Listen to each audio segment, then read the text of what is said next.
স্বাগতম সবাইকে। আজকের ভিডিওতে আমরা আলোচনা করব মানুষের এক অদ্ভুত রহস্যময় ক্ষমতা, তৃতীয় নয়ন। হাজার বছর ধরে নানা সংস্কৃতি এই ধর্ম এই তৃতীয় নয়নের কথা বলছে, কিন্তু আসলে এটি কি বিজ্ঞান মেনে নেয়? আর আমরা কীভাবে এই ক্ষমতা ব্যবহার করতে পারি? চলুন একসাথে জানি। তৃতীয় নয়নের ধারণা ও ইতিহাস।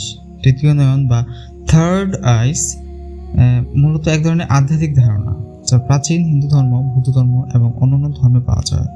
অজানা চক্র নামে এই পরিচিতি এই জায়গায় আমাদের মস্তিষ্কের মধ্যমণির নিচে অবস্থিত, যেখানে গভীর ভূত ও অন্তর্দৃষ্টি জাগৃত হয়। পুরাণে বলা হয়, যাদের তৃতীয় নয়ন খুলে যায় তারা অতি প্রকৃত জ্ঞান লাভ করতে পারে। পশ্চিমা দার্শনিকরাও তৃতীয় নয়নের ধারণা নিয়ে আলোচনা করেছেন। ইউরোপিয়ান রেনেসাঁস যুগে এবং আধুনিক নিউ এজ মুভমেন্টেও তৃতীয় নয়নের মানব চেতনার একটি উচ্চতর মাত্রা হিসেবে দেখা হয়। বিজ্ঞান ও স্পাইনাল গ্রন্থি। এখন প্রশ্ন আসে, এটা কি সত্যিই আছে? বিজ্ঞান কি বলে? আমাদের মাথার মধ্যে একটি ছোট্ট গ্রন্থি আছে যার নাম পাইনাল গ্ল্যান্ড। এটি মেলাটোনিক নামক হরমোন তৈরি করে, যা ঘুম, সিজনাল রিদম নিয়ন্ত্রণ করে। অনেক গবেষক বিশ্বাস করে পাইনাল গ্রন্থি তৃতীয় নয়নের বায়োলজিক্যাল ভার্সন। কিছু গবেষক দেখা গেছে পাইনাল গ্রন্থি আলো এবং অন্ধকারের পরিবর্তনে সংবেদনশীল এবং এর মাধ্যমে আমাদের মনের ভিতর কিছু গভীর প্রক্রিয়া ঘটে। তবে এখনও এই ব্যাপারে অনেক কিছু জানার বাকি আছে। তৃতীয় নয়ন সক্রিয় করার জন্য বহু মানুষ ধ্যান, যোগা, প্রাণায়াম এবং মাইন্ড ফ্রেশনেস অনুশীলন করেন। প্রতিনিয়ত এই অনুশীলনগুলো মস্তিষ্কের এই অংশকে উদ্দীপিত করে, যার ফলে অন্তর্দৃষ্টি এবং সচেতনা বৃদ্ধি পায়।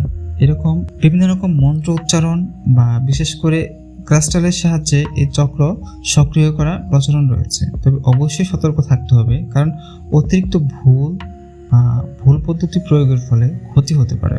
তৃতীয় নয়ন সক্রিয় হলে মানুষের অন্তর্দৃষ্টি, সৃজনশীলতা, শক্তি, এমনকি ভবিষ্যৎবাণীর মতো ক্ষমতাও পেতে দেখা যায়। কিছু লোক এমনকি স্বপ্নদৃষ্ট কিংবা অতিপ্রাকৃত ঘটনা অনুভব করার ক্ষমতাও বলেন। এটা বিজ্ঞান বা বাস্তব হিসেবে প্রমাণিত না হলেও অনেকের এটা মানসিক শান্তি এবং আত্মা উন্নয়নের উৎসব হয়ে থাকে। বিভিন্ন মতভেদ রয়েছে। কেউ বলেন তৃতীয় নয়ন শুধু কাল্পনিক বা মিথ, আবার কেউ বিশ্বাস করেন এটা মানব মস্তিষ্কের উন্নত মেধার বহিঃপ্রকাশ। তবে যাই হোক, মানসিক ও শারীরিক স্বাস্থ্য ভালো রাখা ছাড়া কোনো আধ্যাত্মিক অভ্যাস করা উচিত নয়। তৃতীয় নয়ন মানুষের এমন এক রহস্য যা আজও পুরোপুরি বোঝা হয়নি।